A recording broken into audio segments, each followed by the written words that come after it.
যারা আহলে বায়াতকে ভালোবেসে ইন্তেকাল করলো তারা শহীদের দরজা পেল। জোরে বলুন সুবহানাল্লাহ। যারা আহলে বায়াতকে ভালোবেসে ইন্তেকাল করলো তারা ঈমানের সহিত ইন্তেকাল করলো।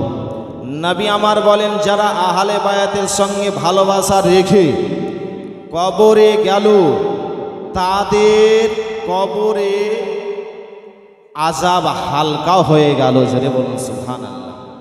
বিরাদার মিল্লাত ইসলামিয়া, যারা আহলে বায়াতের সঙ্গে দুশমনি রাখবে তারা তাদের কপালে লেখা থাকবে আল্লাহর রহমত থেকে এরা দূরে, আল্লাহর রহমত থেকে এরা দূরে থাকবে। যারা আহলে বায়াতের সঙ্গে দুশমনি রাখবে, বিরাদার মিল্লাত ইসলামিয়া, আহলে বায়াতের সঙ্গে মহব্বত রাখুন, প্রেম রাখুন, ভালোবাসা রাখুন। ব্রাদার, গতকালকে বলতেছিলাম মা ফাতেমার জন্মের কাহিনী। আস্তে আস্তে মা ফাতেমাতুজ জাহরা রাদিয়াল্লাহু তাআলা আনহা তিনি বড় হলেন, 5-6 বছর হলো। বান্ধবীরা ডাকছে, এ ফাতেমা আসো আমরা একটু খেলাধুলা করতে যাব। ফাতেমা বলতে আছেন, না আমি খেলাধুলা করার জন্য আসিনি, আমার মা বাড়িতে রান্নার কাজ করবে। যদি আমি মায়ের সঙ্গে কাজকর্ম করি তাহলে মায়ের অতটা কষ্ট হবে না। বিরাদারি মিল্লাতে ইসলামিয়া, মা বোনেরা বলবো নিজের ছেলে মেয়েদেরকেও নিয়ে সঙ্গে একটু রান্না করার কাজ করবেন, তাহলে ওই আপনার মেয়েটার শিক্ষা হয়ে যাবে। ব্রাদার, শ্বশুর বাড়িতে গিয়ে কোনো কষ্ট হবে না। মা ফাতেমাতুজ জাহরা বলতে আছেন, আমি খেলা করতে যাব না, মায়ের সঙ্গে আমি একটু মায়ের কাজগুলো একটু আমি সহযোগিতা করে দেব। এইভাবে মা ফাতেমাতুজ জাহরা রাদিয়াল্লাহু তাআলা আনহা বড় হতে আরম্ভ করলেন। 5-6 বছর, 15 বছর, 18 বছর যখন হলো, তখন মা ফাতেমাতুজ জাহরা রাদিয়াল্লাহু তাআলা আনহাকে বিবাহ করার জন্য একের পর এক প্রস্তাব দিতে শুরু করলো নবীর দরবারে এসে। বলেন, ইয়া রাসূলুল্লাহ, ইয়া হাবিবাল্লাহ, নবী গো, আপনার বেটি ফাতেমা রয়েছে, একটু আমার সঙ্গে বিবাহ দিন। হযরতে আবু বকর সিদ্দিক আসলেন, বলেন, ইয়া রাসূলুল্লাহ, ইয়া হাবিবাল্লাহ, নবী গো, আপনার বেটি ফাতেমা রাদিয়াল্লাহু তাআলা আনহার সঙ্গে আমার বিবাহটা দেন। নবী আমার কবুল করলেন না। উমারে ফারুক আসলেন, বলেন, ইয়া রাসূলুল্লাহ, ইয়া হাবিবাল্লাহ, নবী গো, আপনার বেটির বয়স 18 হয়ে গেছে, আমার সঙ্গে একটু বিবাহটা দেন। নবী আমার বলতে আছেন, না না, আমি বিবাহ দেব না। আবু বকর সিদ্দিক, ওমারে ফারুক আলীকে বলতে আছে, ও আলী, তুমি হচ্ছ ঘরের লোক, যাও নবীর দরবারে একটু গিয়ে বলো বিবাহর জন্য একটু দরখাস্ত করো। হযরতে আলী রাদিয়াল্লাহু তাআলা আনহু বলতে আছেন, না আমি যাব না, আমাকে লজ্জা লাগছে, আমি যেতে পারবো না। আবু বকর সিদ্দিক ওমরে ফারুক বলতে আছেন, চলো আমরা সঙ্গে করে তোমাকে নিয়ে যাব, তোমাকে কথা বলতে হবে না, আমরা যেন হুজুরকে বলবো যে আলীর সঙ্গে একটু আপনার মেয়ের বিবাহটা দেন। হযরতে আলী তিনি যেন লজ্জা করতে আসেন, নবীর দরবারে আমি কিভাবে যাব, নবীর বেটির সঙ্গে বিবাহর প্রস্তাবটা আমি কিভাবে দেব। বেরাদার,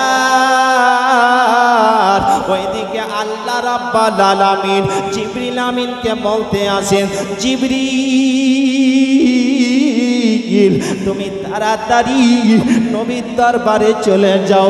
নবীর দরবারে যাওয়ার পরে নবী মুস্তাফাকে জানিয়ে দাও, বলে, ইয়া রাসূলুল্লাহ, ইয়া হাবিবাল্লাহ, নবী গো, আপনার বেটির নাম আল্লাহ রাব্বুল আলামিন পছন্দ করে নাম রেখেছেন, অতএব আপনার বেটির স্বামীও যেন খুঁজে নিয়েছেন আল্লাহ রাব্বুল আলামিন। আল্লাহ রাব্বুল আলামিন আপনার বেটির জন্য স্বামী খুঁজেছেন হযরতে মাওলায়ে আলীকে। অতএব ইয়া রাসূলুল্লাহ আপনি খুশি হয়ে যান।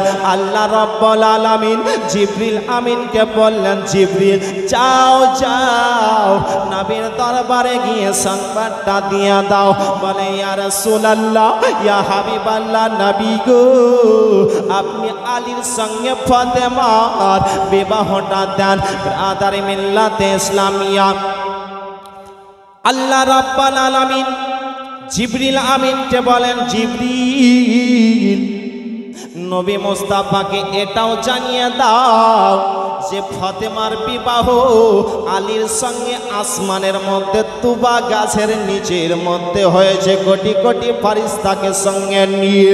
ব্রাদার মিল্লাতে ইসলামিয়া নবী মুস্তাফাকে যেন বলতে আছেন, ইয়া রাসূলুল্লাহ ইয়া হাবিবাল্লাহ নবী গো, আপনার বেটি ফাতেমার বিবাহটা হযরতে মাওলানা আলীর সঙ্গে দেন। ব্রাদার আল্লাহ রাব্বুল আলামিন জিবরিল আমিনকে বললেন, এটাও জানিয়ে দাও যে আপনার বেটির বিবাহ আসমানের মধ্যে হয়েছে, কিন্তু জমিনওয়ালা মানবে না, মানবে না। আবার এই জমিনের মধ্যে বিবাহটা পড়িয়ে দেন। আল্লাহ রাব্বুল আলামিন আপনার দিক থেকে অকালিত করেছেন এবং মাওলানা আলীর দিক থেকে জিবরিল আমিন অকালিত করেছেন। ব্রাদার মিল্লাতে ইসলামিয়া ওইদিকে আপনার তিনারা কথাবার্তা বলতে আছেন মাওলানা আলীকে। চলো মাওলানা আলী কিন্তু লজ্জাতে আসছে না যে নবীর দরবারে আমি কিভাবে যাব, কিন্তু আমি কথা বলতে পারবো না। আবু বকর বলতে আছেন চলো আমরা বলে দেব। উমর বলতে আছেন চলো আমরা বলে দেব। ব্রাদার মিল্লাতে ইসলামী এরা যুক্তি করলো কি মাওলানা আলীকে নিয়ে চল, তারপরে দেখা যাবে, ওকে ছেড়ে দিব, আমরা কথা বলবো। ব্রাদার মিল্লাতে ইসলামিয়া আবু বকর সিদ্দিক, ওমরে ফারুক মাওলানা আলীকে সঙ্গে করে নিয়ে নবীর দরবারে হাজির হয়ে গেলেন। জোরে বলুন, নবীর দরবারে এসে হাজির হয়ে গেছেন। বলে কি খবর আবু বকর ওমর, কি খবর, তোমরা তো এসেছিলে? তারা কিছু বলে না। বলে আলী বিয়ে করবে, বিয়ের জন্য প্রস্তাব নিয়ে এসেছো? দয়ার নবী মায়ার নবী বলতে আছেন শোনো, তোমরা তিনজনে যখন বিবাহের জন্য এসেছো, তবে একটা কাজ করো, যাও তোমরা তিনজনাতে ওযু করে আসো। ওযু করে কোরআন শরীফ সামনে আমার নিয়ে আসো। কোরআন নিয়ে আসার পরে যেই আগে তিনজনার মধ্যে যেই আগে খতম দিতে পারবে তার সঙ্গে আমার বেটি ফাতেমার বিবাহ দেবা। জোরে বলুন, যে আগে খতম দিতে পারবে, খতম উঠাতে পারবে, তার সঙ্গে বিবাহ দেব। তিনারা তিনজনাতে ওযু করে রেহেল নিয়ে আপনার এসেছেন, আপনার এবার খতম দেবে। আবু বকর সিদ্দিক তিনি কোরআন পড়তে আরম্ভ করেছেন। ওমরে ফারুক তিনিও কোরআন পড়তে আরম্ভ করেছেন। আলী মুর্তজা রাদিয়াল্লাহু তাআলা আনহু তিনিও যেন আপনার কোরআন মাজিদ তেলাওয়াত করতে আরম্ভ করেছেন। কিছুক্ষণের মধ্যে মাওলানা আলী তিনি বলতে আছেন, ইয়া রাসূলুল্লাহ ইয়া হাবিবাল্লাহ নবী গো, আমার যেন খতম হয়ে গেল। জোরে বলুন। আবু বকর সিদ্দিক বলতে আছেন, আলী তো কখনো মিথ্যা কথা বলে না। উমরে ফারুক বলতে আছে, আলী তো কখনো মিথ্যা কথা বলে না।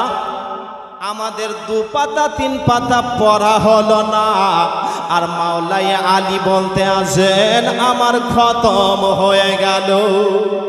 আলী কিভাবে পড়লে? তুমি বলছো খতম হয়ে গেল, আমাদের 2 পাতা পড়াই হলো না।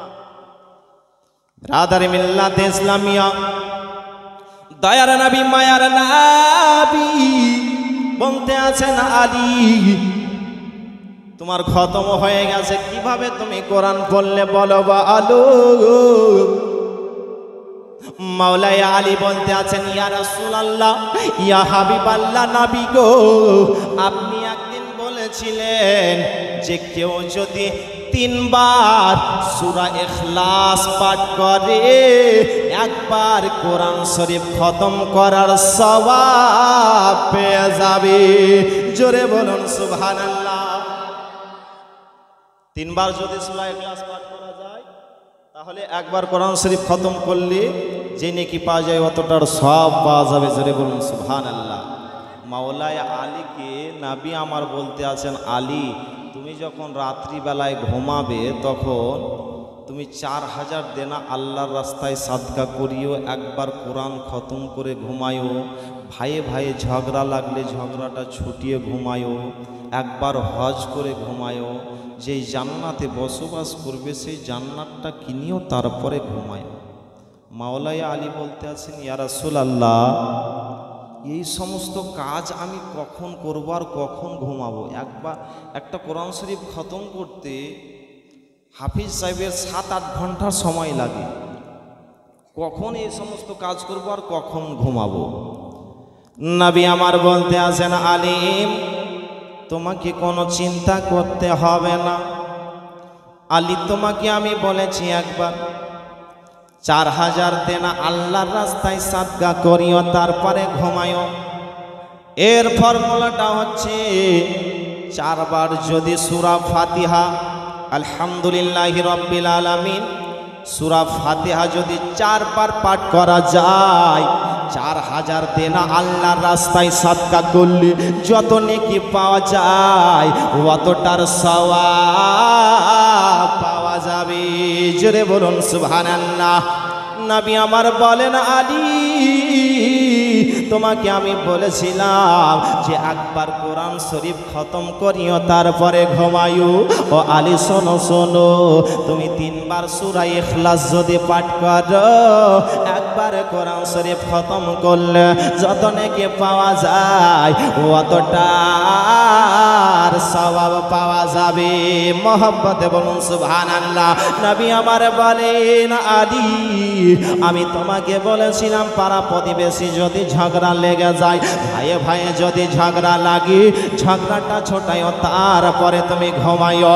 বেরাদার বলতেই আছেন জানো আলী, এর ফর্মুলা হচ্ছে 10 বার যদি আস্তাগফিরুল্লাহ আস্তাগফিরুল্লাহ একটু বাড়িয়ে দেন, আস্তাগফিরুল্লাহ রব্বি মিন কুল্লি যামবি ওয়া আতুবু ইলাই, এটা যদি 10 বার পাঠ করা যায়, ভাইয়ে ভাইয়ে ঝগড়া লাগলে, পাড়া প্রতিবেশী ঝগড়া লাগলে ছুটালে যত নেকি পাওয়া যায় অতটার সওয়াব পাওয়া যাবে। জোরে বলুন সুবহানাল্লাহ।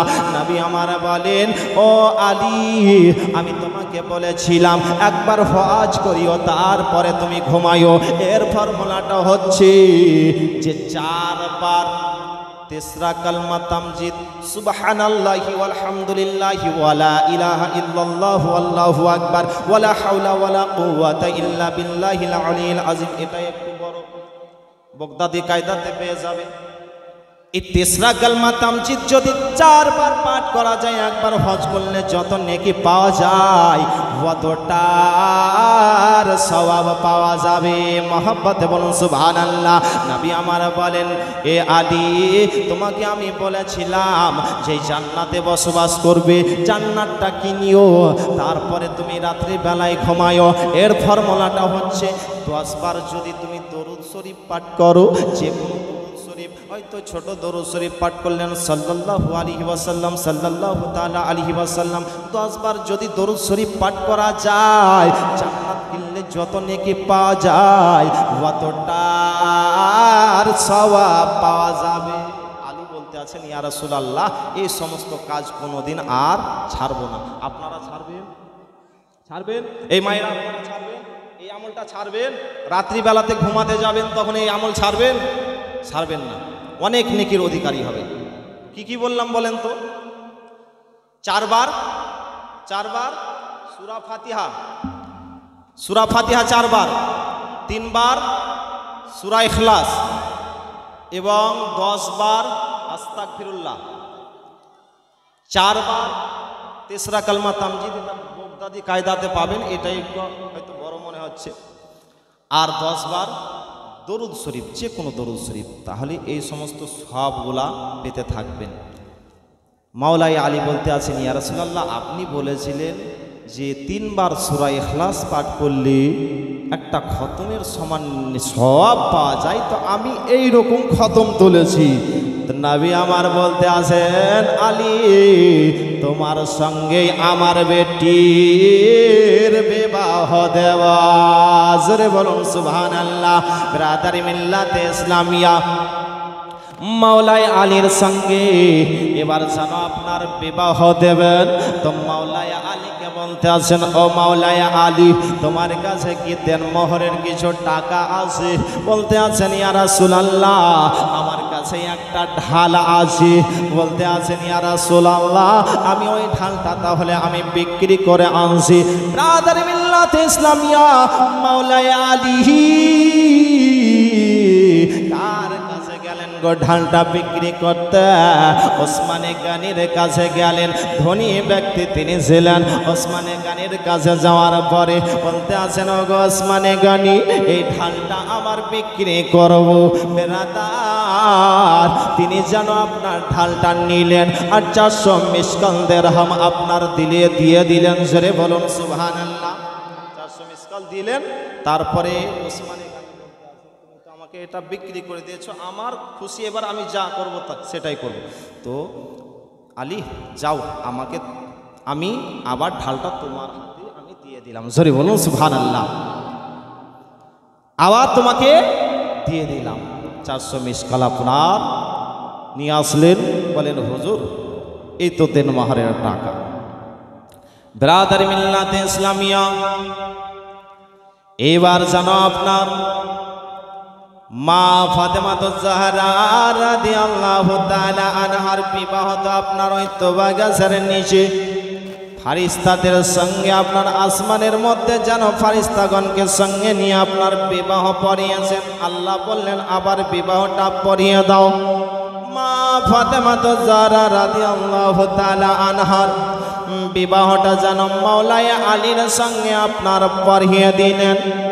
পড়িয়ে দেওয়ার পরে নবী আমার মাওলাই আলীকে বিবাহতে আপনার মেয়ের বাবার কাছ থেকে ছেলেরা কিন্তু চেহে নাই। আপনাদের দিকে এটা খুব কমই আছে, কিন্তু অন্য অন্য জায়গাতে আপনার এই চেয়ে নেওয়া, বাইক নেওয়া, টাকা পয়সা নেওয়া, জমি নেওয়া, এইগুলা রেওয়াজ আছে। কিন্তু আমি মালদা জেলাতেই থাকি, আমি দেখছি খুব এটা কমই নেয় আপনাদের দিকে। যেন না নেয়, এটাই আপনাদের কাছে দোয়া করব। ব্রাদারি মিল্লাতে ইসলামিয়া, দয়ার নবী, মায়ার নবী, বেটির বিবাহতে আপনার কি দিচ্ছেন? আমরা বাইক নিই, টাকা পয়সা নিই। নবী আমার বেটির বিয়েতে মাওলাই আলী দিন কোনো দিনের জন্য আপনার চাইনি। নবী আমার যেন একটা খাট দিলেন। খাট দিলেন, কোন কাঠের খাট? শামসাদ কাঠের খাট। বলবেন, আমরাও তো দিই খাট বেটিদেরকে, কিন্তু এই কাঠটা আপনি পাবেন না, পাবেন না। এই কাঠটা কোথায় পাওয়া যায়? মুসা নবী তোর পাহাড়ে গিয়েছিলেন। ওই তোর পাহাড়ের নিকটে যেন এই গাছটা রয়েছে। জোরে বলুন সুবহানাল্লাহ। শামসাদ কাঠের খাট যেন বেটি ফাতেমাকে নবী আমার দিয়েছিলেন। একটা গদি দিয়েছিলেন। গদিতে আপনার তুলো ভরা থাকে, এখন আপনার নারকেলের ছেবড়া ভরা থাকে, কিন্তু ওই সময়তে এই তুলো ছিল না, স্পঞ্জ ছিল না। নবী আমার গদিতে কি ভরে দিলেন গো? যেন আপনার খেজুরের পাতা ভরে দিলেন। জোরে বলুন সুবহানাল্লাহ। কি দিলেন? এখন যদি গদিতে খেজুরের পাতা ভরে দেয় তো মানুষ কি বলবে? এর মতন আর কাঞ্চুস মানুষ জগতে আর নাই। বলবে না? বলবে না? ব্রাদারি মিল্লাতে ইসলামিয়া, যদি আপনি খেজুরের পাতা ভরে দেন তো নবী মুস্তাফার সুন্নাত আদায় হয়ে যাবে। মহব্বতে বলুন সুবহানাল্লাহ। ব্রাদারি মিল্লাতে ইসলামিয়া, নবী আমার বেটিকে দিলেন একটা খাট গদি দিলেন। আর এখন তো নামাজ পড়ে না মা বোনেরা, নামাজ পড়ছে কেউ পড়ছে না। নবী আমার বেটির বিয়েতে একটা জায়নামাজ দিলেন। আমরা জায়নামাজ দিই না। নামাজ পড়ার জন্য একটা জায়নামাজ দিলেন, ওযু করার জন্য আপনার মাটির পাত্র দিলেন, চাক্কি দিলেন, একটা ছাগল দিলেন, দুটো চাক্কি দিলেন। জোরে বলুন সুবহানাল্লাহ। চাক্কি বুঝতে পারলেন? জাঁতাতে আপনার জব পিসাই করতো, আটা পিসাই করতো, এখন জাঁতা উঠে গেছে। জাঁতা দিলেন। ব্রাদার মিল্লাতে ইসলামিয়া, কিন্তু আলীর যেন মনটা খারাপ। নবী আমার বলতে আছেন, মাওলাই আলী তোমার মনটা কেন খারাপ? মনটা খারাপ কেন লাগছে? আলী বলতে আছেন, ইয়া রাসূলুল্লাহ, ইয়া হাবিবাল্লাহ, নবী গো, এত যে আমাকে তাম দিলেন, ইয়া রাসূলুল্লাহ, ইয়া হাবিবাল্লাহ, নবী গো, এই তাম আমি কোথায় রাখবো? আমার তো রাখার জায়গা নাই। ইয়া রাসূলুল্লাহ, আমার তো বাড়ি ঘর নাই, আমি কোন জায়গাতে আমি রাখবো? পাশে একজন সাহাবী রাসূল ছিলেন, তিনি এসে বলতে আছেন, ইয়া রাসূলুল্লাহ, ইয়া হাবিবাল্লাহ, নবী গো, আমি যেন আপনার বেটির বাসর ঘর করার জন্য আমার ঘরটা আমি দান করে দিলাম। সাহাবী যেন আলীর হাতে চাবির গোছাটা এনে দিয়ে দিলেন। বলে, আলী চিন্তা করতে হবে না, তোমাকে দুঃখ করতে হবে না, আমার ঘরটা তোমার জন্য আমি দান করে দিলাম। আলী চিন্তা করতে আছেন, আজকে আমি থাকবো, কালকে হয়তো চাবি নিয়ে নেবে। সাহাবী বলতে আছেন, আলী আমি চিরদিনের জন্য তোমার হাতে চাবি আমি দিয়ে দিলাম, ওই ঘর আর আমি নেব না। ব্রাদার মিল্লাতে ইসলামিয়া যেন আপনার দান দিয়ে দিলেন। এবার যেন মা ফাতেমাতুজ জাহরা রাদিয়াল্লাহু তাআলা আনহা শ্বশুর বাড়ি যাবেন গো, শ্বশুর বাড়ির দিকে রওনা হবেন। ইতিমধ্যে একজন মা জননী খাদিজা বলে কন্দন করতে আসে।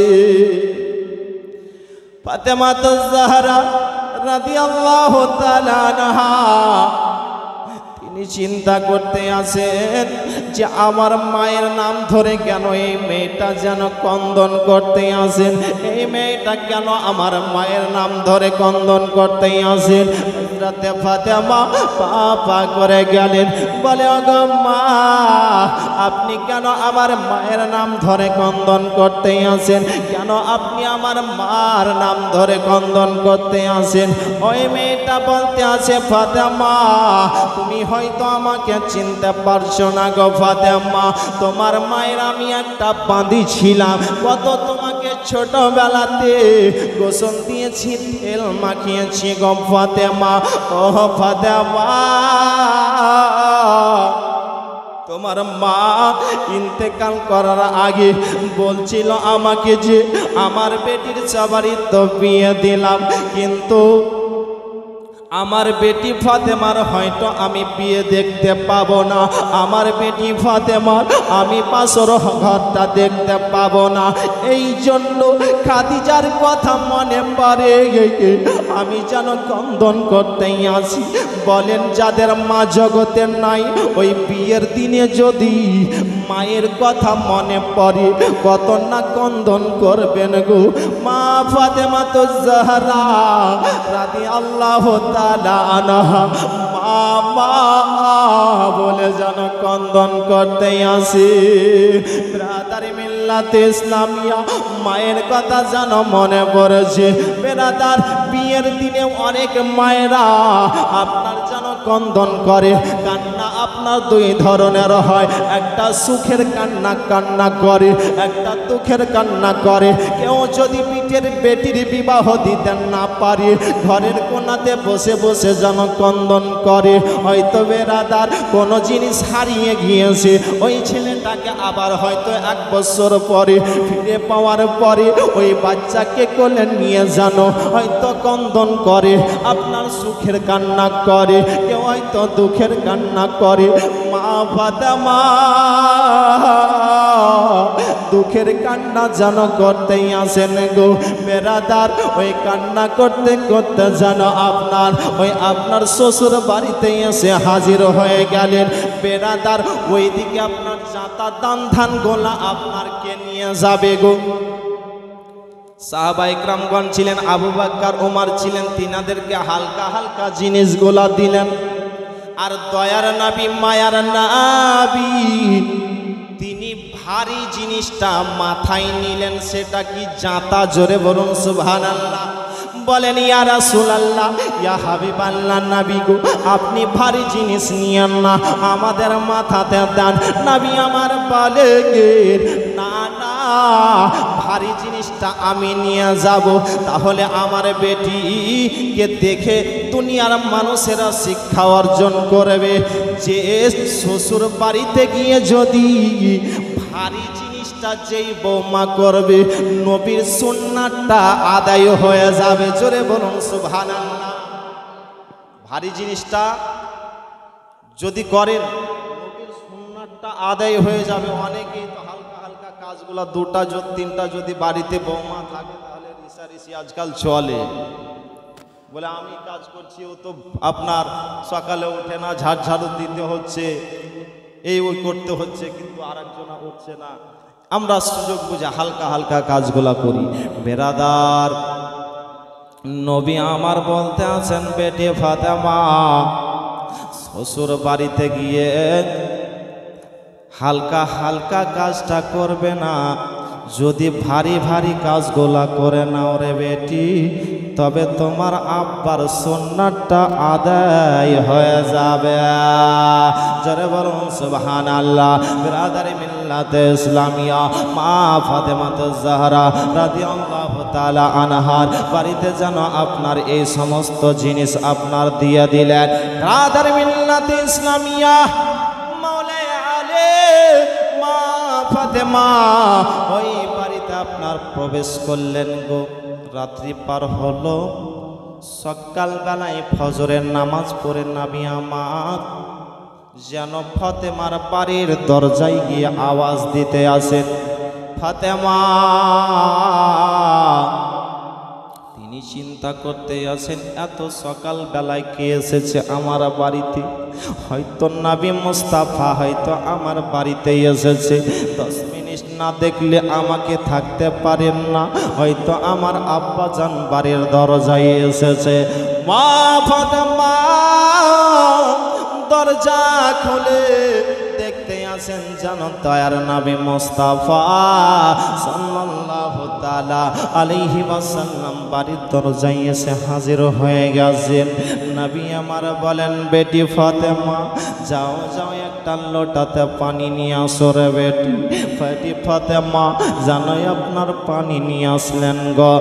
নবী আবার পানিতে যেন কি পরে ফোঁক দিলেন, পানিতে হাতটা ডুবিয়ে যেন নবী আমার আলীর সিনাতে ছিটিয়ে দিলেন, মা ফাতেমার সিনাতে ছিটিয়ে দিলেন। বললেন বেটি ফাতেমা কোনো দিনের তরে তুমি তোমার স্বামীর কাছে কোনো জিনিস চাইবে না রে বেটি। যদি তুমি তোমার স্বামীর কাছে চাও তাহলে যদি না দিতে পারে হয়তো আলী কষ্ট পেতে পারে। ও বেটি ফাতেমা তুমি কোনো দিনের তরে রে বেটি আলীর কাছে কোনো দিন তুমি কোনো কিছু চাইবে না রে বেটি। নবী আমার চলে আসলেন। এইভাবে দিন পার হতে আরম্ভ হলো গো। এইভাবে দিন পার হতে হতে এবার যেন আপনার সন্তান দুনিয়াতে আসবেন গো। ব্রাদার মিল্লাতে ইসলামিয়া দুনিয়াতে আপনার সন্তান আসবে। তবে এই কথাটা আগে বলে দিই যে মা ফাতেমা চাক্কি নিয়ে গেছেন বাড়িতে, জাঁতা নিয়ে গেছেন, আটা পিসাই করেছে, বাড়ির কাজকর্ম করে মা ফাতেমার হাতের যেন ছিলকা উঠে গেছে। হাতে ঘরটা পড়ে গেছে গো। মা ফাতেমা বাড়িতে নিজে হাতে ঝাড়ু দিতেন, নিজে রান্না করতেন। বেরাদারি মিল্লাত ইসলামিয়া যতা ঘুরিয়ে ঘুরিয়ে মা ফাতেমার হাতে যেন ছিলকা পড়ে গেছে। আলী বলেন, বিবি রে, তোমার বাড়ির কাজকর্ম করে রে বিবি, তোমার হাতে ঘরটা পড়ে গেছে। যাও তোমার আব্বার কাছে, দেখো অনেক গোলাম রয়েছে রে বিবি, একটা গোলাম তুমি নিয়ে আসো। বাড়িতে যদি গোলাম নিয়ে আসো তাহলে কাজকর্ম করবে রে বিবি, তোমার সহযোগিতা করবে। মা ফাতেমা মাওলাই আলীকে সঙ্গে করে নিয়ে নবীর দরবারে হাজির হলেন। ইয়া রাসূলুল্লাহ, ইয়া হাবিবাল্লাহ, নবী গো, কাজকর্ম করে হাতে যেন ছিলকা পড়ে গেছে, হাতে ঘরটা পড়ে গেছে। আব্বা, আপনার কাছে তো অনেক গোলাম রয়েছে, একটা গোলা আমাকে দেন, আমার বাড়ির কাজকর্ম করবে, আমার সহযোগিতা করবে। নবী আমার বলে, বেটি ফাতেমা,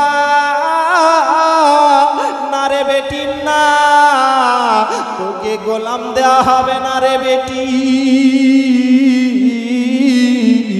মা ফাতেমা বলতে আসেন, আব্বা গো কেন আমাকে দেবেন না বলেন। বলে নবী আমার বলতে আসেন, ও বেটি ফাতেমা, তোমাকে গোলামের থেকে একটা অতি উত্তম জিনিস দেব। জোরে বলুন, গোলামের থেকেও অতি উত্তম জিনিস দেব।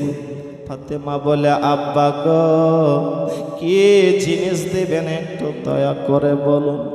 নবী আমার বলে, বেটি ফাতেমা, তোমার বাড়ির কাজকর্ম করে হাতে ছিলকা পড়ে গেছে, হাতে ঘরটা পড়ে গেছি। ও বেটি ফাতেমা, তোমার গোলামের প্রয়োজন হবে না রে বেটি। ও বেটি ফাতেমা, রাত্রিবেলায় যখন ঘুমাতে যাবি তখন আয়াতুল কুরসি একবার পাঠ করে নেবে রে বেটি। আয়াতুল কুরসি একবার পাঠ করে নেবে, 33 বার সুবহানাল্লাহ পাঠ করবে, 33 বার আলহামদুলিল্লাহ পাঠ করবে, আর 34 বার আল্লাহু আকবার পাঠ করে নেবে। ও বেটি ফাতেমা, তুমি যে কাজকর্ম করে আঘাত পেয়েছো, তোমার সমস্ত দুঃখ কষ্ট দূরে সরে যাবে। কি পড়তে বললেন?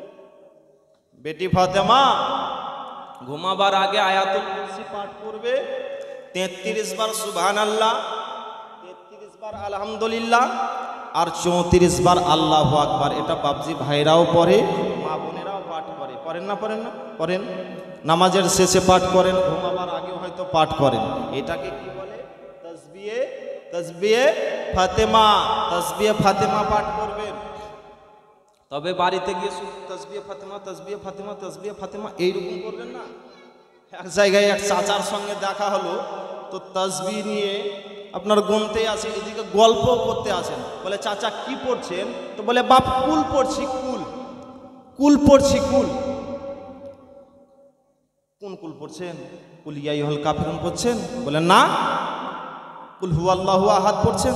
বলে না। কুল আউযু বিরাব্বিল ফালাক? না। কুল আউযু বিরাব্বিন নাস? না। তাহলে কোন কুল পড়ছেন আপনি? ওগুলো বুঝবে না তোমরা। বলে না, কোন কুল পড়ছেন? তাহলে আমিও পড়বো। তো ওই বাপসি কি বলছে শুনেন, বলছে কুল কুল কুল কুল কুল কুল কুল কুল কুল কুল কুল কুল কুল কুল কুল কুল। আচ্ছা বলেন তো, এই কুল কুল কুল কুল যদি করে তো নেকি পাবে? এ কুলও যাবে, ও কুলও যাবে। তো শুধু এই তাসবিহে ফাতেমা, তাসবিহে ফাতেমা এরকম করবেন না। তাসবিহে ফাতেমা কি বললাম? 33 বার সুবহানাল্লাহ, 33 বার আলহামদুলিল্লাহ, আর 34 বার আল্লাহু আকবার। জোরে বলুন সুবহানাল্লাহ। বেরাদারি মিল্লাত ইসলামিয়া সময় অতিবাহিত হতে আরম্ভ হলো। মা ফাতেমার গর্ভ থেকে রমজান মাসের 15 তারিখে ইমামে হাসানের জন্ম হলো। জোরে বলুন সুবহানাল্লাহ। ইমামে হাসানের জন্ম হলো রমজান মাসের 15 তারিখে। দুনিয়াতে আসলেন নবী আমার কানে আজান দিলেন, ডান কানে আজান দিলেন, বাম কানে একামত দিলেন। 7 দিনকার দিনে আকিকা করলেন, নারা করলেন। ব্রাদার মিল্লাতে ইসলামিয়া নাম কি রাখছেন? ব্রাদার মিল্লাতে ইসলামিয়া তিনার নাম রাখছেন সাব্বার। হারুন আলাইহিস সালামের ছেলের নাম সাব্বার। সাব্বার মানে হচ্ছে হাসান, হাসান মানে হচ্ছে ভালো। ব্রাদার মিল্লাতে ইসলামিয়া তিনার নাম রাখা হলো হাসান। ব্রাদার মিল্লাতে ইসলামিয়া আর শাবান মাসের পরে বছরের শাবান মাসের 5 তারিখে ইমামে হুসাইনের জন্ম হলো। জোরে বলুন। তিনার নাম রাখা হচ্ছে সাব্বির হুসাইন, তিনার নাম রাখা হলো। ব্রাদার মিল্লাতে ইসলামিয়া তিনারও যেন আপনার কানে আজান দেওয়া হলো, একামত দেওয়া হলো গো। 7 দিনকার দিনে আকিকা করা হলো। ব্রাদার মিল্লাতে ইসলামিয়া তবে আপনাদেরকে বলে দিই, মা ফাতেমার কয়টা সন্তান ছিল? কয়টা কন্যা সন্তান ছিল? কয়টা পুত্র সন্তান ছিল? ব্রাদার মিল্লাতে ইসলামিয়া মা ফাতেমার সন্তান ছিল 6টা। কয়টা? 6টা। ইমামে হাসান ছেলে কয়টা ছিল? 3টা। ইমামে হাসান, ইমামে হুসাইন এবং মহাসিন। আর কন্যা সন্তান কয়টা ছিল? 3টা। তিনাদের নাম কি ছিল? উম্মে কুলসুম, জয়নাব, রোকাইয়া। এই রোকাইয়া আর মহাসিন ইনারা শিশু অবস্থাতেই ইন্তেকাল হয়েছে। ব্রাদার মা ফাতেমাতুজ জাহরা রাদিয়াল্লাহু তাআলা আনহা নিজের বোনের নামের মিলানে নিজের বেটির নাম রেখেছেন। জোরে বলুন সুবহানাল্লাহ। কত সুন্দর নাম রেখেছেন। আর আজকাল আমরা মা বোনেরা নাম রাখছি কি? ঝুনঝুনি, টুনটুনি, ফুরকুনি। হ্যাঁ, রাখছি না? রাখি না? আমরা ইমাম সাহেবের কাছে আসছি না যে মাওলানা সাহেব কোন নামটা রাখলে ভালো হয়, ছেলের কোন নামটা রাখলে ভালো হয় ইসলামিক নামটা, আমরা সেই রকম রাখছি না। এক স্বামী নাকি নিজের বিবিকে বলতে আছেন, বিবি খুব আমি তোকে ভালোবাসি, আমি তোকে কি বলে ডাকবো বলতো? বলে আপনার যেটা ইচ্ছা সেটা বলে ডাকেন। তো বলছে তোকে আজ থেকে আমি বিরিয়ানি বলে ডাকবো। বিরিয়ানি? হ্যাঁ, এটা মানুষের নাম বিরিয়ানি গো। হ্যাঁ, বলছে বিরিয়ানি বলে ডাকবো। তার বিবি বলছে স্বামী তাহলে আপনাকে আমি কি বলে ডাকবো? বলে তোর ইচ্ছা যেটা বলে ডাকবি। তো বলছে তাহলে আপনাকে আমি ঘি বলে ডাকবো। ঘি? হ্যাঁ, ঘি বলে। তার বিবির নাম রাখলো কি? বিরিয়ানি। আর স্বামীর নাম রাখলো ঘি। আর ওই বাড়িতে ওই বাড়িওয়ালা চাষ করতো, আগে নাঙলে চাষ করতো। আমরা দেখেছি আমাদের দিকে, আপনাদের দিকে হয়তো চাষ করতো না বাবজি ভাইরা? নাঙলে চাষ করতো বলে। হ্যাঁ, তো বাড়িতে যেই গরু দুটা, বল দুটা ভালো, যে বলটা ভালো ছিল তার নাম রাখা হয়েছে মেহমান। কি নাম? মেহমান। আর যেটা মার খেত গরুতে ওইটার নাম রাখা হয়েছে লাঠি। আর বাড়িতে একটা বিল্লি ছিল, সে ঘর থেকে মাছ চুরি করে খেত, তার নাম রাখা হয়েছে চোর। তাহলে বুঝতে পারলেন, বিবির নাম বিরিয়ানি, স্বামীর নাম ঘি, ভালো গরুর নাম মেহমান, খারাপ গরুর নাম লাঠি, বাড়িতে বিল্লি আছে তার নাম চোর। এই বাড়িওয়ালা গরু দুটাকে নিয়ে আপনার মাঠের দিকে চাষ করতে যাচ্ছে।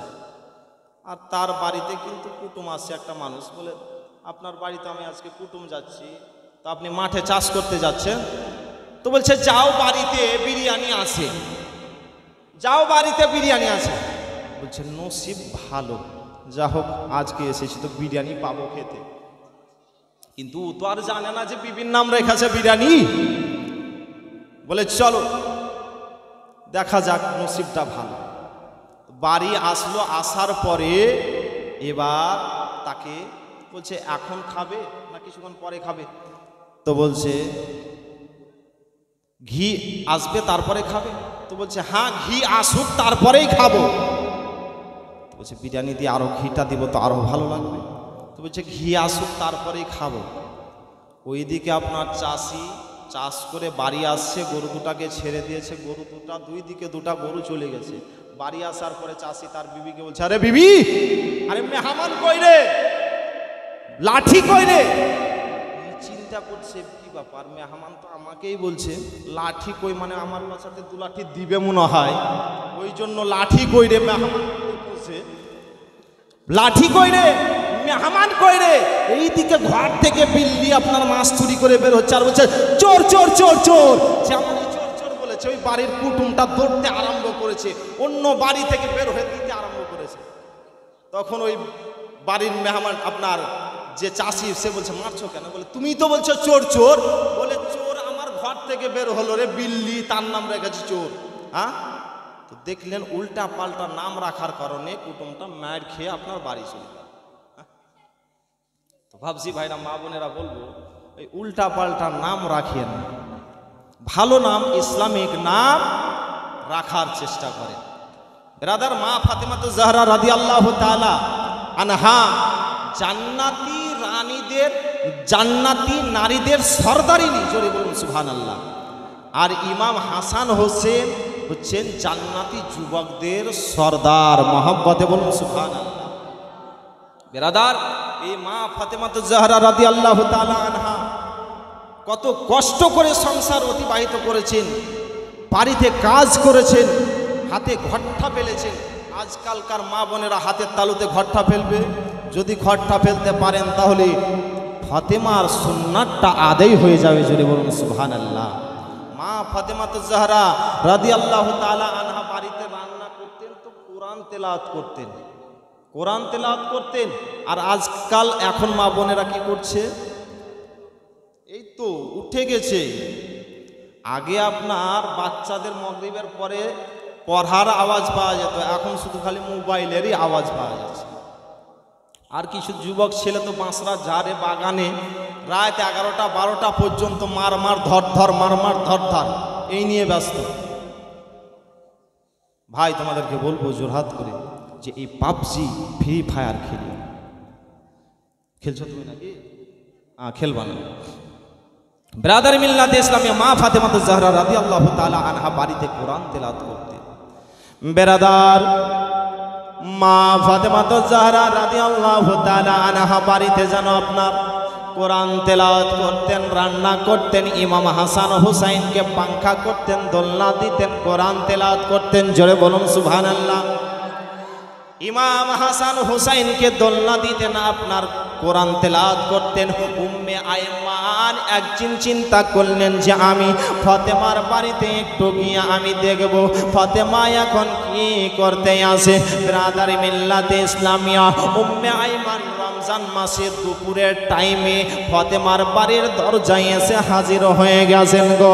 ভিতর থেকে আপনার লক করা রয়েছে, একটা আপনার ছিদ্র ছিল, সেই ছিদ্র দিয়ে দেখতে আসেন জানো ফাতেমার বাড়িতে চাকি চলতে আছে, জাঁতা যেন ঘুরতে আসে। ইমাম হাসান হুসাইনের দোলনা আপনার দলতেই আছে গো, কিন্তু মানুষ দেখা যায় না। দোলনাকে দোলা দিচ্ছে, ইমাম হাসান হুসাইনের দোলনাকে দোলা দিচ্ছে, চাকিকে ঘোরাচ্ছে। ফাতেমা তো যেন বারান্দায় শুয়ে রয়েছে। এই সমস্ত কাজ কে যেন করতেই আছে। উম্মে আইমান চিন্তায় চিন্তিত হয়ে গেছে, এই সমস্ত কাজ কে করতেই আছে গো। উম্মে আইমান নবীর দরবারে এসে হাজির হয়ে গেলেন, বলেন ইয়া রাসূলুল্লাহ, হাবিবাল্লাহ নবী গো, আপনার বেটি ফাতেমার বাড়ির দরজাতে গিয়ে আমি যেন দেখতে পেলাম যে ফাতেমা যেন বারান্দায় ঘুমিয়ে রয়েছে, ইমাম হাসান হুসাইনের দোলনা যেন দমতেই আছে, চাকি যেন জাতা ঘুরতেই আছে।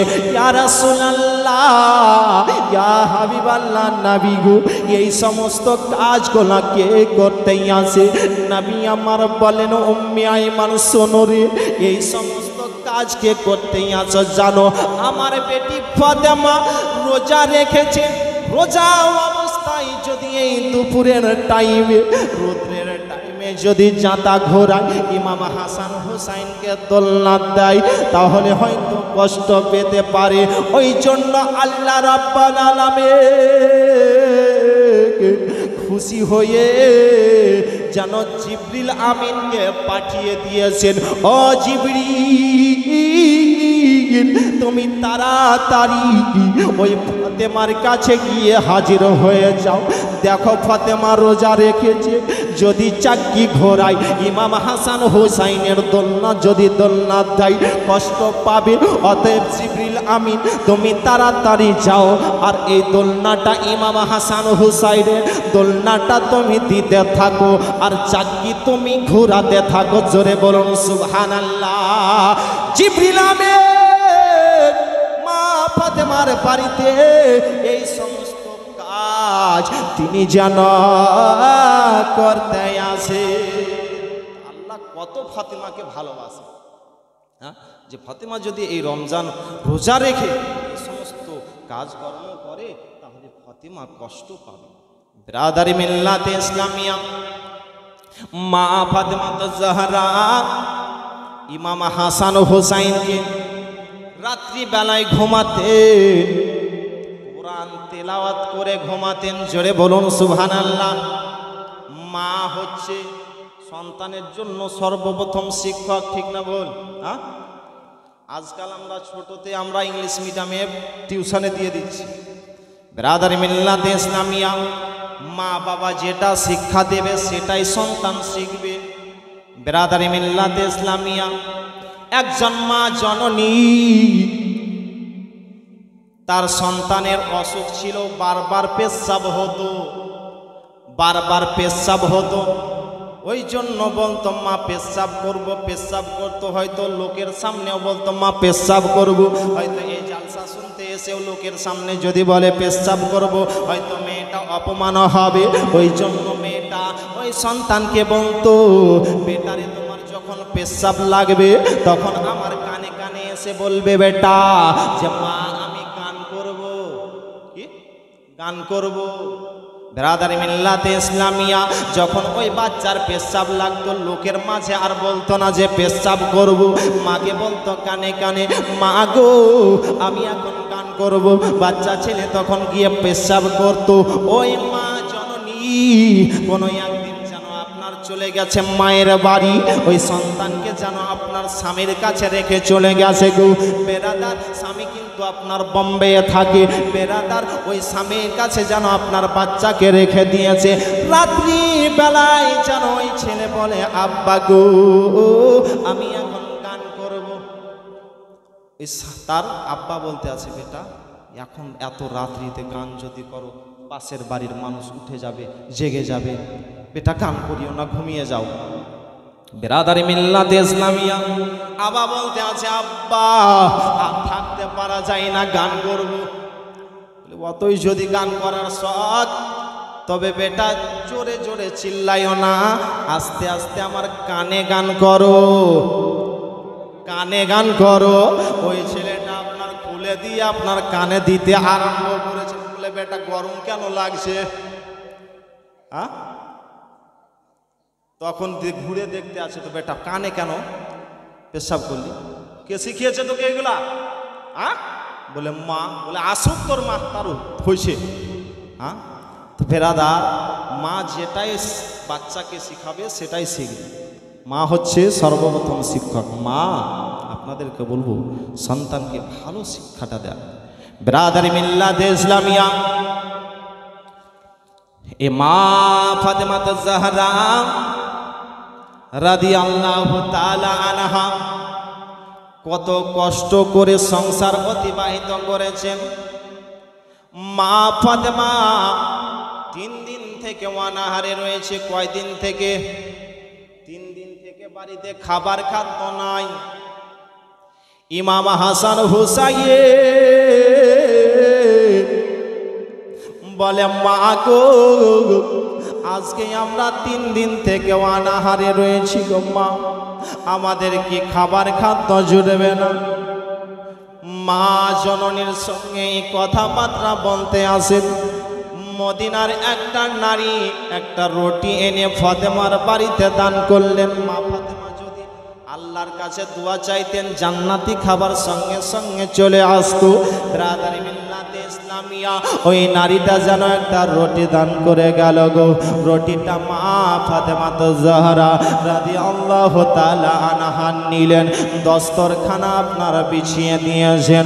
দস্তরখানা বিছানোর পরে ডান দিকে আপনার যেন ইমামে হাসান বসলেন, বাম দিকে ইমামে হুসাইন বসলেন, সামনে মাওলায় আলী বসেছেন গো। রুটিটা আপনার টুকরো টুকরো করেছেন, রুটিটা আপনার খেতে যাবেন, মুখে উঠাতে যাবেন, ইতিমধ্যে যেন মা ফাতেমা জাহরা রাদিয়াল্লাহু তাআলা আনহার বাড়ির দরজায় যেন একটা সাইল এসে যেন ইল্লাল্লাহর জিকির দিয়েছে। বলে বিশ্ব নবীর বেটি ফাতেমা, আজকে আমি 4 দিন থেকে অনাহারে রয়েছি গো ফাতেমা।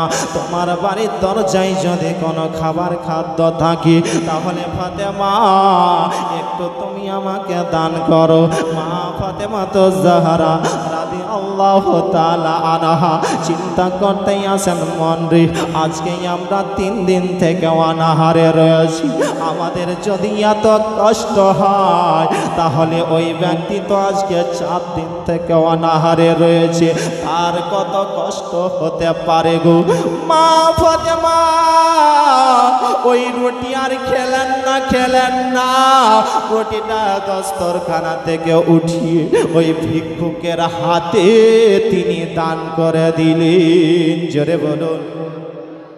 আজকে যদি আমরা খেতে বসি, ওই সময়তে ভিক্ষুক যদি আসে তাহলে ভিক্ষুককে আমরা এমন কথা শোনাই যে ভিক্ষুকের ক্ষুধাটা মরে যায়। বাবজি ভাইরা, ভিক্ষুককে কষ্ট দিয়ে তেরে দেবেন না। ব্রাদার মিল্লাত ইসলামিয়া মা ফাতেমা যখন আপনার রুটিটা দান করে দিয়েছে, ইমাম হাসান হুসাইন মায়ের গলা ধরে যেন ক্রন্দন করতে আরম্ভ করেছে। বলে মা গো, তুমি কি আমাদের চেহারার দিকে তাকিয়ে দেখলে না? ওগো মা, আমাদের পেটটা ঢুকে গিয়েছে গম্মা, আমাদের মুখটা শুকিয়ে গিয়েছে গম্মা। ওগো মা, তুমি কি আমাদের পেটের দিকে তাকিয়ে দেখলে না গো গম্মা? ওগো মা, আমাদের মুখের দিকে কি তাকিয়ে দেখলে না? মা ফাতেমা বলে বেটা রে, তোমাদের পেটের দিকে আমি তাকিয়ে দেখেছি, তোমাদের মুখের দিকে তাকিয়ে দেখেছি রে বেটা। আল্লাহর কোরআনকে আমি ফলো করে দেখেছি। আল্লাহর কোরআনে আল্লাহ রাব্বুল আলামিন বলেন, ও আম্মাসা ইলা ফালা তানহার, তোমাদের বাড়ির দরজায় যদি সাইলা আসে, তোমাদের বাড়ির দরজায় যদি ভিক্ষুক আসে, তাহলে তাকে দুঃখ দিয়ে তেরে দিও না। জোরে বলুন সুবহানাল্লাহ। বাড়ির দরজায় যদি ভিক্ষুক আসে, তাকে দুঃখ দিয়ে তেরে দিও না। বেরাদার, ইমাম হাসান ও হুসাইন যেন বাড়ি থেকে আপনারা বের হয়ে গেলেন, নবীর দরবারে এসে হাজির হলেন। বেরাদার, ইমাম হাসান হুসাইন যেন মসজিদের দরজায় এসে হাজির। নবী আমার মসজিদের নববীতে যেন ইবাদত করতেছিলেন। ইমাম হাসান হুসাইন মসজিদের দরজায় এসে নানা নানা বলে যেন ক্রন্দন করতেই আসেন। নবী আমার মসজিদ থেকে বের হলেন। মসজিদ থেকে বের হওয়ার পরে বলেন, নানো ভাই কেন ক্রন্দন করতে আসো? নানো ভাই বলো বলো। ইমাম হাসান হুসাইন বলেন, নানা গো, একটা আমরা অভিযোগ নিয়ে এসেছি গো নানা। নবী আমার বলে, নানো ভাই কি অভিযোগ নিয়ে এসেছ বলো বলো। ইমাম হাসান হুসাইন বলেন, নানা গো, আজকে আমরা 3 দিন থেকে অনাহারে রয়েছি গো নানা। আমাদের বাড়িতে একটা মদিনার নারী রুটি দিয়ে গিয়েছিল, ওই রুটিটা আমরা খেতে বসেছিলাম, মুখে ওঠাতে যাব, আমার মা জননী আর একটা ভিক্ষুককে যেন রুটিটা দান করে দিয়েছে। এই অভিযোগ নিয়ে এসেছি গো নানা। কেন আমার মা আর রুটিটা দান করে দিল? ওই বাচ্চা ছেলে এই অভিযোগ নিয়ে এসেছে। নানা গো, চলো নিয়ে একটু বাড়ি চলুন। নবী মুস্তাফাকে সঙ্গে করে নিয়ে যেন ফাতেমার বাড়িতে এসে হাজির হয়ে গেছেন। ফাতেমাকে বলে, বেটি ফাতেমা, তুমি কি সত্যিকারের রুটিটা দান করেছো রে বেটি? ফাতেমা বলে, আব্বা গো, হ্যাঁ আমি রুটিটা আল্লাহর রাস্তায় দান করে দিয়েছি। ইমাম হাসান হুসাইনের মুখের দিকে তাকিয়ে দেখেছি গো আব্বা, ইমাম হাসান হুসাইনের পেটের দিকে আমি তাকিয়ে দেখেছি। আল্লাহর কোরআনকে আমি ফলো করে দেখেছি গো আব্বা। আল্লাহর কোরআনে আল্লাহ রাব্বুল আলামিন বলেন, ওয়া আম্মাস সাইলা ফালা তানহার, তোমাদের বাড়ির দরজায় যদি সাইল আসে তাকে তোমরা দুঃখ দিয়ে তেরে দিও না। শোনার পরে ইমাম হাসান হুসাইন বলছেন, না না, তাহলে কি দান করা নেকির কাজ? নানা বলতে আছেন, হ্যাঁ নানু ভাই, দান করা হচ্ছে নেকির কাজ, সবের কাজ। নবী আমার ইমাম হাসান হুসাইনকে সান্ত্বনা দিলেন, বলে নানু ভাই ঘুমিয়ে যাও। সান্ত্বনা দিয়ে নবী আমার মসজিদে চলে আসলেন। আবার ওইদিকে মা ফাতেমাতুজ জাহরা রাদিয়াল্লাহু তাআলা আনহা তিনি দেখতে আসেন রাত্রি লেগে গেছে। ইমাম হাসান হুসাইনকে পেটে থাবা দিয়ে তিনি আপনার ঘুমিয়ে দিলেন। নিকটে আলী মুর্তজা রাদিয়াল্লাহু তাআলা আনহু তিনিও যেন ঘুমিয়ে গেলেন। জোরে বলুন সুবহানাল্লাহ। ওইদিকে রাত্রি লেগে গেছেন। মা ফাতেমাতুজ জাহরা কি করছেন? রাত্রি জেগে ইবাদত করছেন, তাহাজ্জুদের নামাজটা আদায় করতে আরম্ভ করেছেন। কিসের নামাজ বাপ মায়েরা? কিসের নামাজ? তাহাজ্জুদের নামাজ। আজ আমরা নামাজ 5 ওয়াক্তের পড়ছি না, তো তাহাজ্জুদ আর কখন পড়ব? মায়েরা, বাবজি ভাইরা বলবো, নামাজ ছাড়া কোনো গতি নাই, নামাজটা পড়ার চেষ্টা করেন। মা ফাতেমাতুজ জাহরা রাদিয়াল্লাহু তাআলা আনহা ওই রাত্রি বেলায় তাহাজ্জুদের নামাজ আদায় করলেন। দেখতে আছেন ফজরের টাইম হয়ে গেছেন। ফজরের টাইমে ফজরের নামাজটা আদায় করে নিলেন। ফজরের নামাজ আদায় করার পরে আল্লাহর কোরআন যেন তেলাওয়াত করতে আরম্ভ করেছেন। আল্লাহর কোরআন তেলাওয়াত করার পরে আল্লাহর কাছে যেন দোয়া করেন, আল্লাহ আজকে আমার ইমাম হাসান হুসাইন 3 দিন থেকে অনাহারে রয়েছে, 3 দিন থেকে ভোকা রয়েছে। আল্লাহ তুমি বলেছ দানের পরিবর্তে দান পাওয়া যায়। আল্লাহ সকালবেলায় আমার বেটা ইমাম হাসান হুসাইন যদি ওঠে, বাড়িতে তো খাবার নাই, রব্বুল আলামিন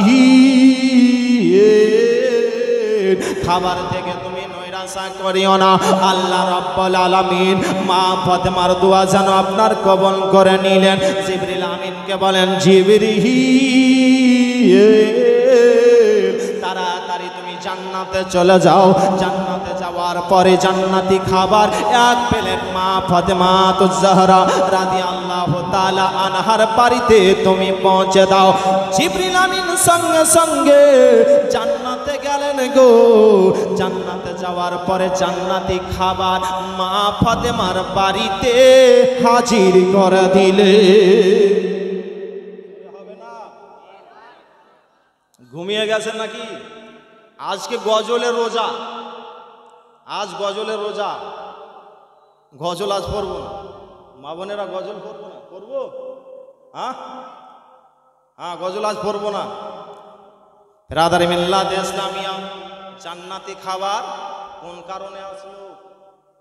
মা ফাতেমা নিজে না খেয়ে ভিক্ষুককে দান করে দেওয়ার কারণে। মা ফাতেমা নিজে না খেয়ে আল্লাহর রাস্তায় দান করে দিলেন। জান্নাতি খাবার ফাতেমার বাড়িতে এসে হাজির হয়ে গেল। জোরে বলুন সুবহানাল্লাহ। দোতলা পাকা বাড়ি, পাকা বাড়িতে বেটি একাই, বাপ দোতলাতে, বাপ হচ্ছে কাঞ্চুস। ওই বাড়িতে একটা সাইল এসেছে, বলে কেউ আসো গো, আজকে 4 দিন থেকে আমি অনাহারে রয়েছি, যদি একটু বাড়িতে কিছু খাবার খাদ্য থাকে একটু দান করো। বেরাদার, ওই মেয়েটা দানি ব্যক্তি কিন্তু বাবা হচ্ছে বখিন। মেয়েটা চিন্তা করছে বাড়িতে তো সাইল এসেছে, ভিক্ষুক এসেছে, আমি যদি দান করি আমার আব্বা যদি দেখে নাই বকাঝকা করবে। ভিক্ষুককে বলল, ভিক্ষুক একটু আপনি দাঁড়ান, আমার আব্বা যান ঘুমিয়ে যাক, তারপরে আপনাকে দান করব। কিন্তু তার বাবা ঘুমায়নি, ছাদ থেকে দেখতে আছে আমার বেটি কি করছে দেখা যাক। বেরাদার, ওই মেয়েটা মনে করছে বাবা ঘুমিয়ে গেছে, ঘর থেকে দুটো রুটি ভিক্ষুকের হাতে দিয়েছে, বলে মা গো তুমি আজকে আমাকে দুটো রুটি দান করেছো, আজকে তোমার জন্য আমি আল্লাহর কাছে দোয়া করব। বলে না না, আমার জন্য দোয়া করতে হবে না, যদি দোয়া করা দেখে নাই আমার আব্বা দোয়া করা তোমার বের করে দেবে। না না, দোয়া করতে হবে না। মেয়েটা যেন এই কথা বলতে আছেন, ভিক্ষুক বলতে আছেন না আমি তোমার জন্য একটু আল্লাহর কাছে দোয়া করব। আল্লাহর কাছে দোয়া করতে আছেন, মাবুদ মাওলা আজকে এই মেয়েটা আমাকে দুটো রুটি দান করেছে, এই মেয়েটা কোনোজন যদি বালা মুসিবতে পড়ে যায়, বিপদে যদি পড়ে যায়, এই দানের বরকতে বিপদ থেকে তাকে উদ্ধার করিও। আপনার যেন ভিক্ষুক দোয়া করে আপনার চলে গেল, দোয়া করে আপনার চলে গিয়েছে। বাবা কিন্তু দোতলা থেকে নামলো, বেটি বল ঘরে তুই সব কিছু শেষ করে দেবি, দান ধান করে তুই শেষ করে দেবি। বেরাদার, ওই বাপ বলতে আছে বেটি ঘরে ঢোক, ঘর থেকে বড় হাঁসুয়াটা লিয়াই। বলে আব্বা গো কেন একটু বলুন। বলে যা আগে নিয়ে আয় হাঁসুয়াটা নিয়ে আসা হলো। হাঁসুয়াটা নিয়ে আসার পরে ওই নিষ্ঠুর বাপ হাতে নিয়েছে, হাতে নেওয়ার পরে ওই বেটির কবজি দেখে একটা কোপ মেরে দিয়েছে। বেটি যেন আপনার লাফাতে আরম্ভ করেছে, বেটি যেন কন্দন করতে আরম্ভ করেছে। বলে আব্বা গো আজকে দান করেছে বলে আমার হাতটাকে কেটে দিলে, অগয় আব্বা তুমি আমার খুশিতে খুশি হতে, আমার কান্নাতে কান্না করতে, আজকে তুমি আমার হাতটা কেটে দিয়েছো। আব্বা গো হাতের ব্যথাতে আর থাকা যায় না। মেয়েটার আপনার গায়ে চাদর ছিল, চাদর দিয়ে হাতটাকে বেঁধে দিয়েছে, রক্ত থামা যায় না, থামা যায় না। বাপ বলতে আছে বেটি তোকে আর আমি বাড়িতে রাখবো না, যা তুই বাড়ি থেকে বেরো হয়ে যা। বেরাদার, ওই মেয়েটা বলতে আছে আব্বা গো আজকে যদি আমার মা জগতে থাকতো তাহলে আমি মায়ের কাছে গিয়ে হাজির হতাম, আমাকে বাড়ি থেকে বেরো হতে দিতে পারতে, বেরো হয়ে যেতে পারতাম না। বেরাদার, ওই মেয়েটার মাথায় ধাক্কা দিয়ে বলতে আছে যা তুই বাড়ি থেকে চলে যা।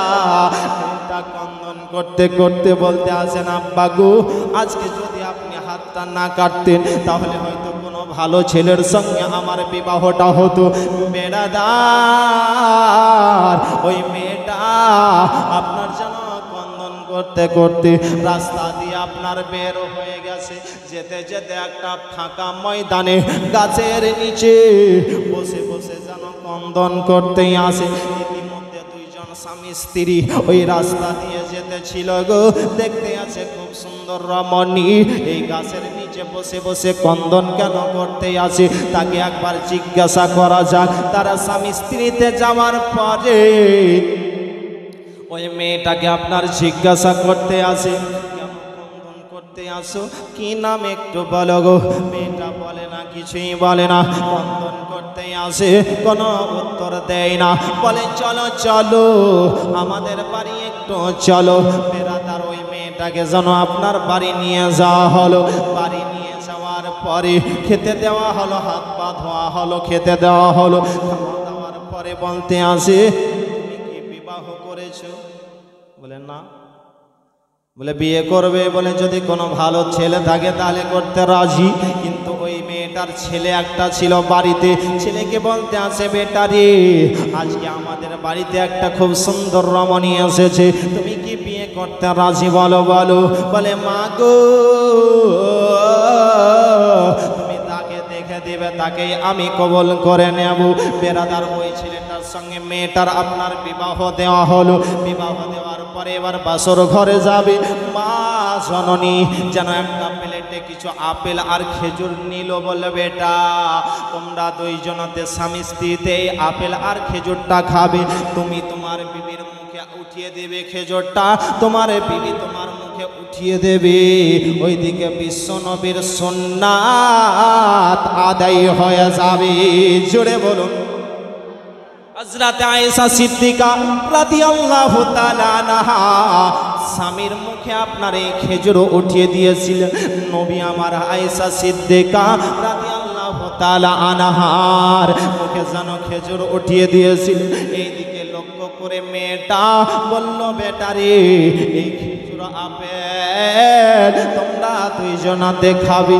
যেন মা জননী এই আপেল খেজুর দিয়েছে। ছেলে মেয়ে ঘরের মধ্যে রয়েছে। এবার ছেলেটা তাকে জিজ্ঞাসা করছে, নামটা কি একটু বলো।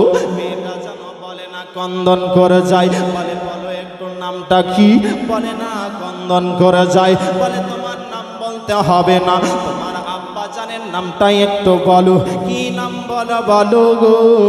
মেয়েটা যেন কোনো উত্তর দেয় না। বলে যাও, নাম বলতে হবে না, তোমার বাবার নাম বলতে হবে না, বলো তুমি আমাকে বিবাহ করেছো।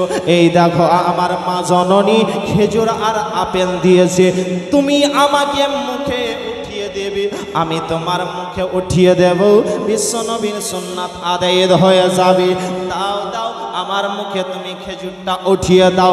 এই কথা যেমনই বলা, মেয়েটা আরো যেন কন্দন করতে আরম্ভ করেছে, করে কন্দন করে যাই। বলে আমি তো তোমাকে কোনো আঘাত দেওয়া কথা বলিনি, তোমাকে আমি কোনো কষ্ট দিইনি, কেন কন্দন করো, কি হয়েছে তো বলো বলো।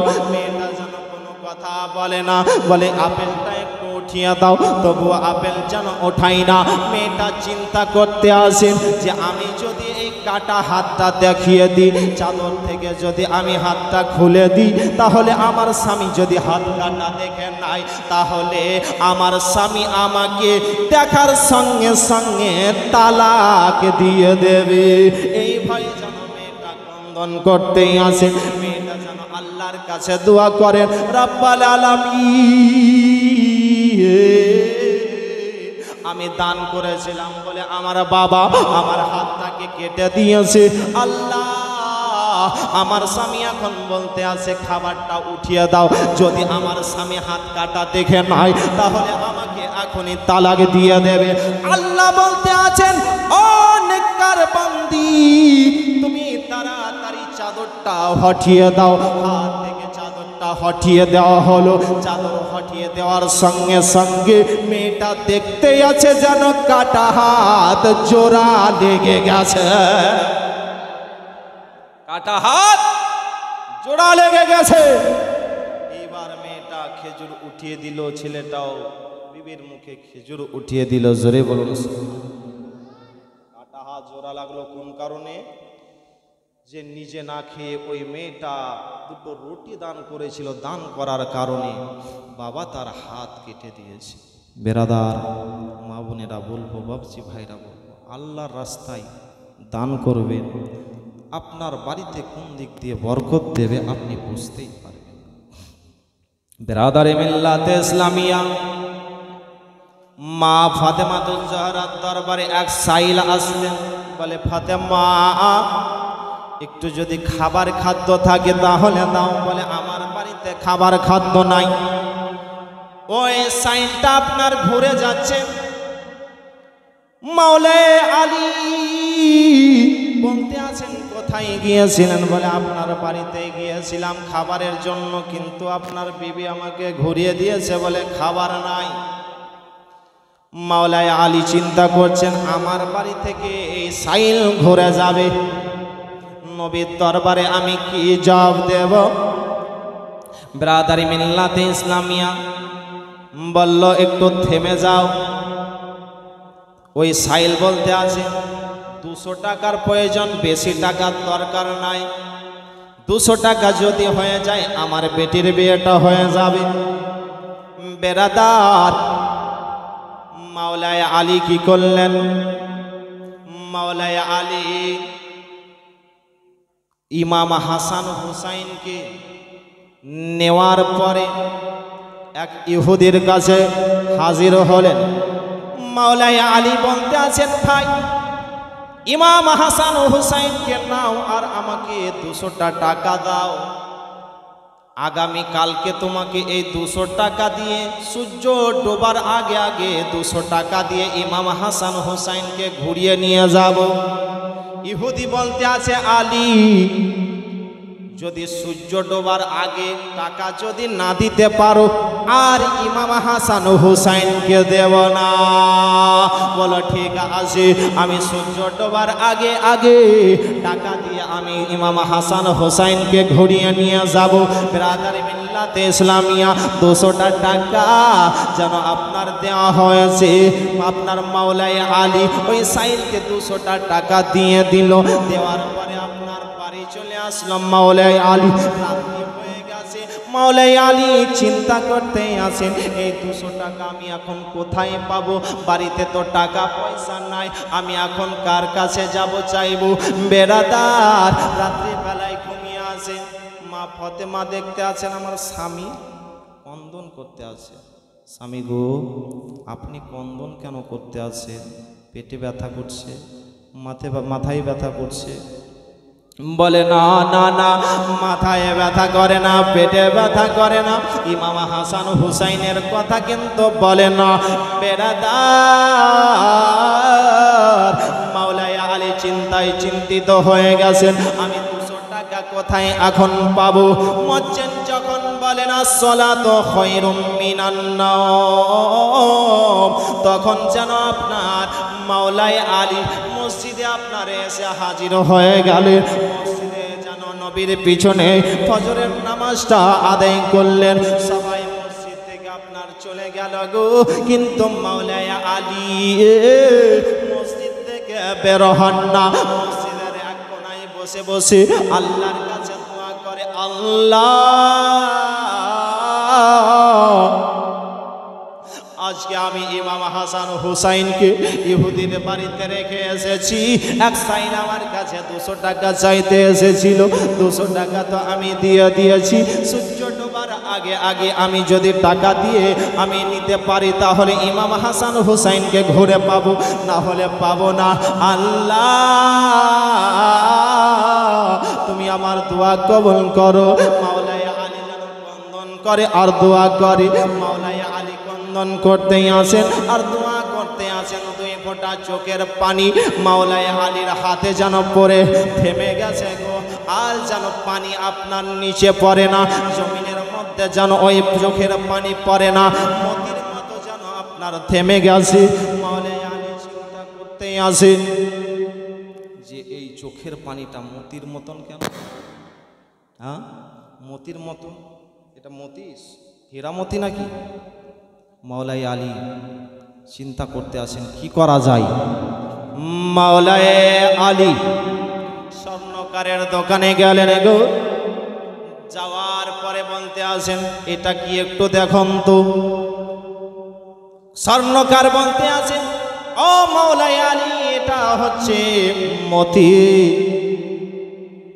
মাওলাই আলী বলতে আছেন যে তুমি 200টা টাকা দাও আর এই মতিটা নিয়ে নাও। ওই স্বর্ণকার বলতে আছে, আমার ভিটা মাটি যদি বিছিয়ে দিই তবু এই মতির মূল্য আমি তোমাকে দিতে পারবো না। বলে আমাকে অত টাকা দিতে হবে না, অত টাকার প্রয়োজন নয়, লক্ষ লক্ষ টাকার প্রয়োজন নয়, মাত্র 200টা টাকা দাও। স্বর্ণকার আপনার 200টা টাকা দিল গো। 200 টাকা নিয়ে আপনার ওই ইহুদির বাড়ির দিকে রওনা হয়ে গেছে। ইহুদির বাড়িতে যাওয়ার পরে ডাক দেয়, ও ইহুদি আমার ইমাম হাসান হুসাইনকে দাও। ইহুদি বের হয়ে আসে, বলে মাওলাই আলী আপনারা তো কোনোদিন মিথ্যা কথা বলেন না, আপনি গতকালকে কি বলেছিলেন যে সূর্য ডোবার আগে আগে টাকা দিয়ে ইমাম হাসান হুসাইনকে নিয়ে যাব। পশ্চিম আকাশে তাকান, সূর্য ডুবে গিয়েছে, আর দেওয়া হবে না।